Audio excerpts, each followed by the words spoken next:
এই যে ব্রাহ্ম সমাজ, তখন তারা সোসাইটিকে কাঁপিয়ে দিচ্ছে, ব্রাহ্ম সমাজ কি কেশবচন্দ্র সেনই শুরু করেন? কেশবচন্দ্র সেন আর দেবেন ঠাকুর ওইখান থেকে শুরু হয়। মানে এরা কাঁপিয়ে দিচ্ছে, মানে এইটার জন্যই তো বিবেকানন্দ সঙ্গে প্রথম মতভেদ। মানে বিবেকানন্দ তো দেখলেন যে হিন্দু ধর্মটা ধ্বংস হয়ে যাচ্ছে। কেশবচন্দ্র সেনের সাথে কিন্তু রামকৃষ্ণ দেবের খুব ভালো রিলেশন ছিল, ভালো রিলেশন।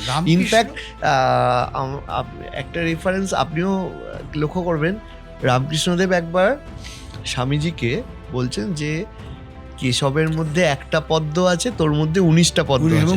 না, কেশব গেছিলেন তো রামকৃষ্ণের কাছে রেগুলার যেতে। হ্যাঁ, স্বামীজি বলছেন, ও মশাই, আপনাকে এমনি লোকে পাগল বলে, কোথায় কেশবচন্দ্র সেন আর কোথায় আমি, এসব বলবেন না, আরো লোকে আপনাকে পাগল বলবে। হ্যাঁ, তো সেই রিলেশনটা রামকৃষ্ণদেবের সাথে তখন ছিল, তার সঙ্গে কোনো বিরোধ নেই তো, মানে কিন্তু ওনার মাধ্যমেই শুরু ব্রাহ্ম সমাজ। হ্যাঁ, এই ব্রাহ্ম সমাজের মূল পয়েন্টটা কি ছিল? মূর্তি পূজা করবো না, মূর্তি পূজা করবো না, একেশ্বরবাদ। আচ্ছা, ব্রহ্ম থেকে ব্রাহ্ম সমাজ। আচ্ছা, আমরা ব্রহ্ম, পরম ব্রহ্ম, তিনিই পরমেশ্বর।